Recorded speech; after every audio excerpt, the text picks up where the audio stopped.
mighty Delta IV Heavy rocket. In August 2018 in Cape Canaveral, Florida, NASA launched Parker Solar Probe to touch the sun. After spending a few years spiraling closer to our star, the spacecraft has finally arrived. We need to look at the sun's structure. Unlike Earth, the sun doesn't have a solid surface. It's a giant ball of hot plasma that's held together by its own gravity. Solar material flows out from the surface, but around the sun, it's bound by the sun's gravity and magnetic field. This material forms the sun's atmosphere, the corona. Eventually, some of this hot and fast solar material escapes the pull of the sun and gushes out into space as solar wind. The boundary that marks the edge of the sun's atmosphere is known as the Alfvén critical surface. We didn't know exactly where this boundary was, but for the first time in history, a spacecraft has crossed it. Parker Solar Probe ventured into the corona, touching solar material still bound to the sun. The wispy corona is too faint to see most of the time, but it's revealed during total solar eclipses. For centuries, we've been studying the sun's atmosphere during eclipses because it's important for understanding how our star influences life in the solar system. But much about the corona remains a mystery. There's a constant stream of particles flowing from the sun known as the solar wind. It accelerates up to millions of miles per hour out of the corona, and we don't know how. Solar wind can disrupt our satellites and technology. To better protect them, we need to go where the solar wind starts, in the corona. So heading there has been a key goal of NASA's for a while.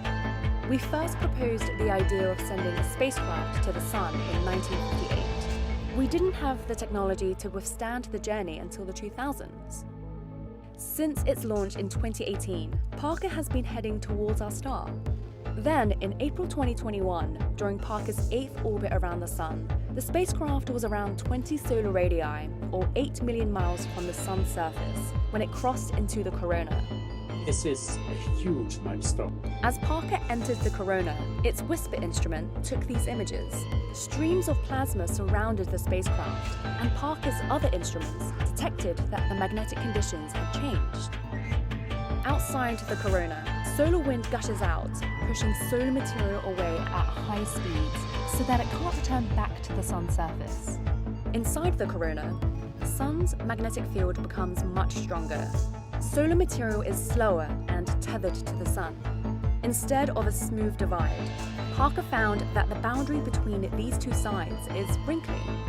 These bumpy ridges are created from huge flows of plasma traveling out of the corona. Scientists are not sure why this happens, but as Parker gets closer, we're finding more clues. Before entering the corona, Parker had seen kinks in the solar wind where it would momentarily double back on itself.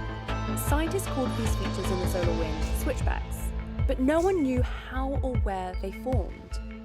In 2021, the spacecraft finally tracked switchbacks to one of their origins. As Parker got even closer to the sun, it detected bursts of switchbacks. Scientists traced these bursts all the way to the visible surface of the sun. Here we see distinct cells. As heat rises beneath, these convection cells churn and create funnels of magnetic energy above the surface. Scientists found that switchbacks form inside these funnels before rising into the corona and beyond. This is only one piece of the switchbacks puzzle though. Exactly how they form is still unknown. Over the next few years, Parker will keep looking for clues as it explores our sun, the only star we can study up close. The sun is also the only star known to support life, so understanding it is critical as we search for life beyond our solar system.